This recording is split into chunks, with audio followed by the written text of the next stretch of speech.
Alright muscle car enthusiast, I know Bugatti isn't a muscle car, but trust me, this story is way too incredible not to share. Today, we're stepping outside the muscle car world for a moment to dive into a jaw-dropping true story that combines engineering brilliance, speed, and a legacy that defies imagination. Buckle up, because this is one ride you won't want to miss. After finishing his car in the basement of a German home, Ettore Bugatti made the decision to quit his job and launch his own business in France. Over the next few years, he produced some of the most opulent and fastest cars under his brand, solidifying his reputation as one of the greatest engineers of all time. To fully grasp what I'm saying, we must travel back a century ago. Born in Milan, Italy on September 15, 1881, Ettore Bugatti was raised in a semi-wealthy family. His father, Carlo Bugatti, was a highly renowned furniture and jewelry designer in the city, and his grandfather, Rembrandt, was a well-known architect and sculptor. The passion and talent for art ran deep in the family and was passed down to Ettore's younger brother, Rembrandt, who was 3 years younger than Ettore but already a renowned sculptor, even more so than his older brother. Many historians surmise that Rembrandt's genius was the reason Ettore did not pursue a career in sculpture or follow in his family's footsteps. However, that artistic heritage would show itself in a different way from an early age. It was evident that Ettore was a natural-born engineer, so gifted that even at the age of 16, he was already learning complex designs without any formal training. Under his father's watchful eyes, Ettore easily fixed a broken tricycle, and Carlo saw right away that his son had talent. Carlo encouraged Ettore to accept an apprenticeship at Preneti and Stucci, a factory that was well known for producing bicycles and sewing machines at the time. At 17 years old, Ettore consented and began working at the factory. A year later, while competing from Paris to Bordeaux, Ettore designed his own motorized tricycle, which was powered by 2 engines manufactured by De Dion. Hiring him to work at the Preneti and Stucci company was a great idea, but it also opened his eyes to a whole new world of mechanical designs, cars, and speed. It was in this world that Ettore discovered his true calling. At the age of 19, Ettore left Bertini and Stucci in 1900 to begin building his own automobile. A perfectionist by nature, he would meticulously sketch out every aspect of his designs, from the engine to the body parts. He also oversaw the production of all the parts needed to complete his vehicle, a practice that he carried out throughout his life.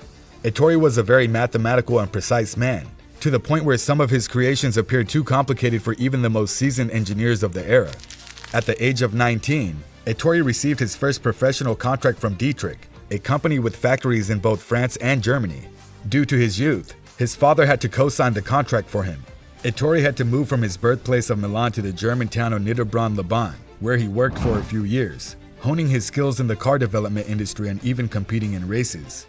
He constructed his second car for the Paris-Madrid race in 1903, but it was so innovative that it wasn't even allowed to compete. He positioned the driver and engine low in the car's chassis because he thought it would improve aerodynamics in the car's center of gravity. But other people thought this was strange because at the time, every other car designer thought that sitting higher was the best position.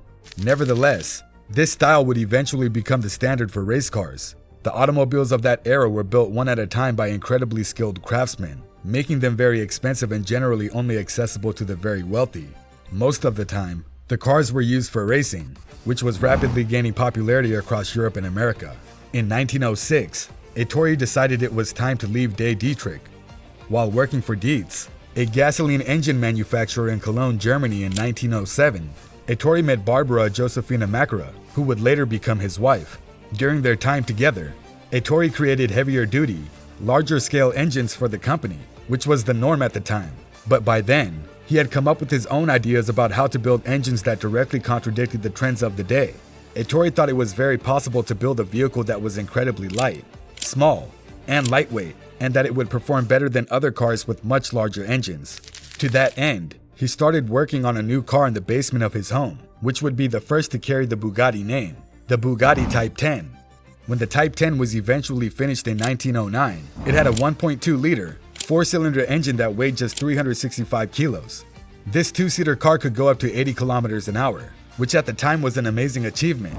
He had already made the decision to resign from his job and drive his freshly constructed car to the Alsatian village of Malchem, where he established his own business, Ettore Bugatti Automobiles.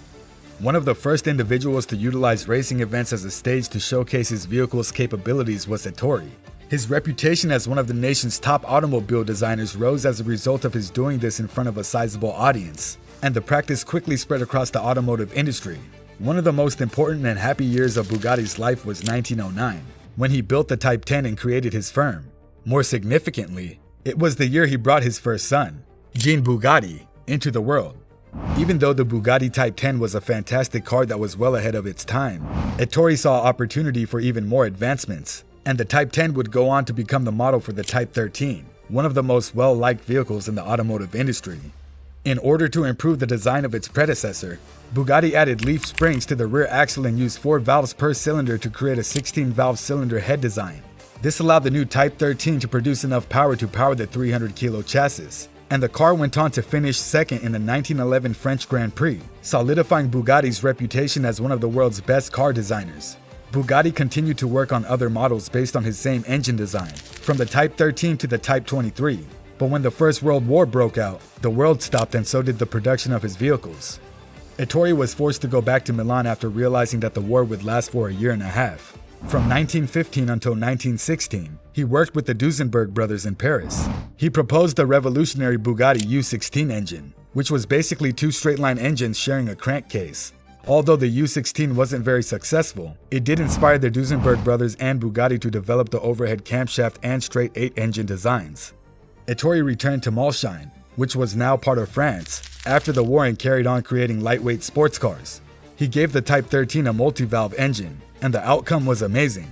He won the 1920 Le Mans, the 1921 Brescia, and 3 more times after that. Soon after, the car was dubbed the Bugatti Type 13 Brescia, and it continued to win until 1925. At this point, his cars had amassed over 400 victories. Before 1926, 2,000 prototypes of the Bugatti Type 13 Brescia were produced, making it one of the most successful Bugatti cars ever made. In 1924, Ettore debuted his Bugatti Type 35 at the Grand Prix in Lyon. With over 1,000 race victories under his belt, the car quickly became Bugatti's most successful racing model. Racing triumphs continued well into the 1930s, most notably an astounding 2 victories at the 24 Hours of Le Mans in 1937 and 1939, the latter of which was driven by a figure who would go on to become synonymous with the automaker Pierre Veyron. When Ettore and his first son Jean decided to enter the luxury car industry, they experimented with various race car models. They started working on a new vehicle together, and by 1926, Bugatti's first luxury car, the Type 41 Bugatti Royal, had been created. It was the result of Ettore's technical prowess and brilliance, spanning the entire automotive industry and beyond. At the time, it was the longest and most extravagant car ever produced in the world. Only the most illustrious clients of the time, such as kings and aristocratic gentlemen, were permitted to purchase the Type 41, which is why the car came to be known as the Bugatti Royal.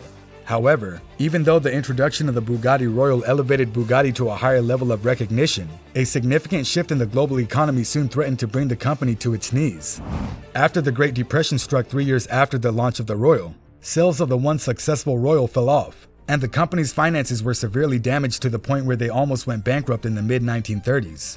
At that point, the French government contacted Bugatti to design and manufacture rail cars for its plans. With no other option, his company was on the verge of bankruptcy, so Bugatti accepted the offer. June 1939. After winning the Le Mans twice in 4 years with the Type 57 tank, Jean Bugatti organized a road test 2 months later. Putting himself behind the wheel as he had done numerous times before, the mysterious cyclist appeared out of nowhere. Jean jerked the car sideways and crashed into a tree, where he died instantly.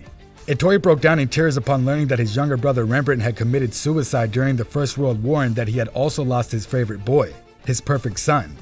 The Bugatti company never produced anything new until the 1980s, when an Italian businessman named Romano Artioli bought the company in 1987 and brought the Bugatti brand back to the world. 5 years later, the Bugatti EB110, a completely new model, was unveiled to the public.